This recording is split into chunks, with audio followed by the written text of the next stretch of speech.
If you're a business owner and you are looking for more leads, because leads, excuse the pun, but leads lead to conversions, then stick with me, because I'm going to show you one that is designed to attract the attention of men about prostate issues, which sounds a bit weird, I know, but it applies, the philosophy applies to any sort of business. Stick with me and I'll tell you what it's all about.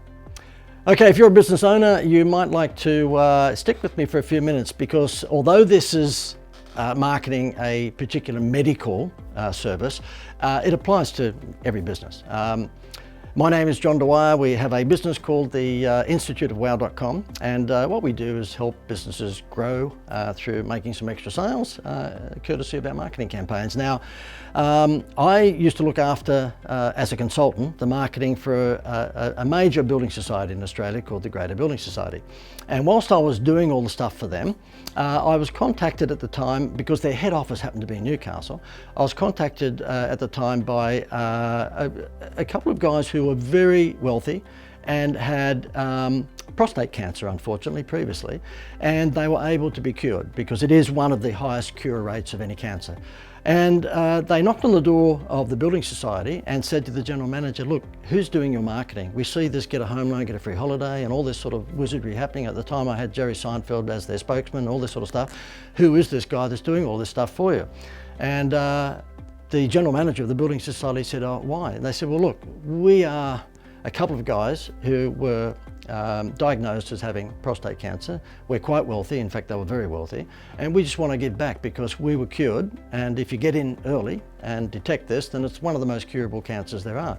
And John Arnold, the general manager of the building society, said to them, well, the guy that we've got is John Dwyer, namely me. Would you like me to set up a meeting? And they did. So we met in the boardroom of the Greater Building Society, and these two guys said to me, listen, whatever you want paid, we'll pay it. What we're all about is giving back. And I said to them, well, what do you mean? And they said, well, what we want to do is make men, particularly under the age of 55, I think it was, aware that there is a 1 in 8 chance of you getting prostate cancer. And so therefore you should go in and basically get a needle, which is just basically a blood check, to see whether or not you fall into a category of high risk. So men who are supposed to be 10 foot tall and bulletproof are frightened about the test for prostate, because they think it's the doctor sticking his finger you know where. And they said, no, that's not the case. It's basically just a little prick of a needle, and then you'll know whether or not you're in a high risk category. I said, okay. They said, well, what would you charge for it? I said, nothing. And they said, what?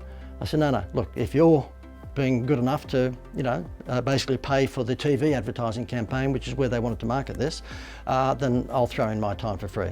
And they said, oh, well, thank you very much. It was the least I could do. It was a wonderful cause. And these two guys were just wonderful guys. They were millionaires, but they were giving back. And I said to them, well, listen, let me go away and think about this, but can I ask you, do you want wild or mild? And they said, we'll go for wild. I said, phew, that's good, because I don't do mild, okay? So what I'm about to show you is pretty cheeky. And I normally am a bit cheeky and irreverent. This was a serious subject, but there's no need for it to be treated in a bland way, because what we wanted to do is get men under a certain age to go into their GP and just get a needle. It was called the Little Prick campaign, okay? Now, the fact of the matter is that I would have put it through my normal TV producers, but they had friends in the game, and so therefore, please forgive me for the production value of what you're just about to see, TV commercial, because it is a little corny.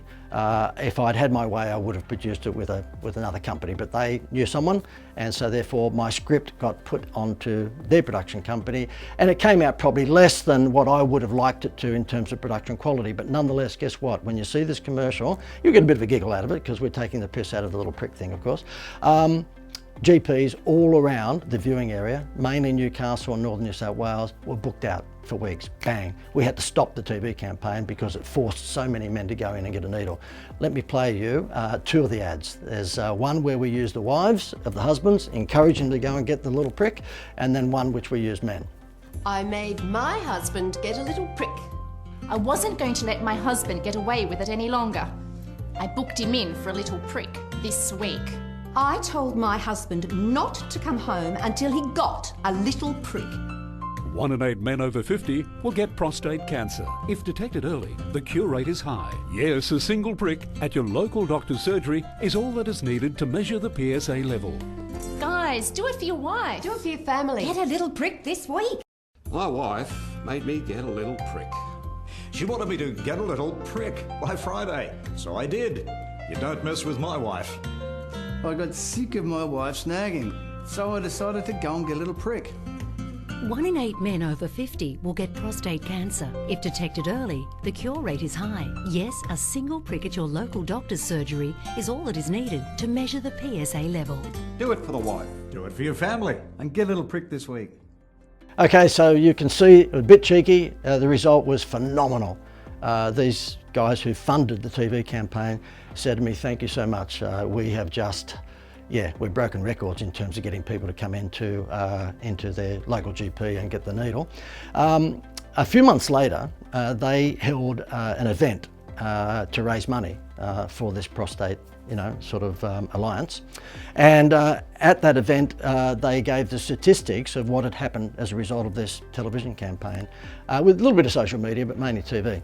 And they gave me a lovely certificate. It was just very, very nice. And that was to say thank you very much, JD, because as a result of that campaign, we've saved 916 lives, because they said that there was 916, I think it was 916, something like that anyway, men who were diagnosed as having early symptoms of prostate cancer, and cure rate is very, very high. And so it was very nice. They gave me a lovely letter. They gave me a little certificate and the whole thing to say thank you, because you contributed, your campaign contributed to, saving those guys from, going down the path of, I guess, suffering more from prostate cancer. So I was really, really pleased with it. I'm not here to show off about the campaign, because I'm sure that if you were in the same position and you had a particular skill that you could help people, you'd probably give it up for free as well. So there's nothing big deal about that. But what I wanted to show you is that even a serious subject like that, you need to think outside the square. It doesn't have to be boring. Now that was cheeky. As I said, the production value of the TV ads was not flash, but nonetheless the message got across. There was only one complaint to the Advertising Council. It was some lady that said her little 5-year-old was running around the house saying, "Daddy should get a little prick, Daddy should get a little prick." And the Advertising Council dismissed the complaint, because the fact is it was, they knew what the end game was for this. So look, I just thought you'd find it interesting. If you're interested in incentive-based marketing, that's what we do. We do incentive-based marketing. You might like to click the link above me or below me here. You'll go through to a page that'll show you all the sorts of stuff that we do. And hopefully you enjoy the case study, and it gives you some inspiration for no matter how bland or, if you like, serious your product or service is, think outside the square and market it with a point of difference, with a bit of wow.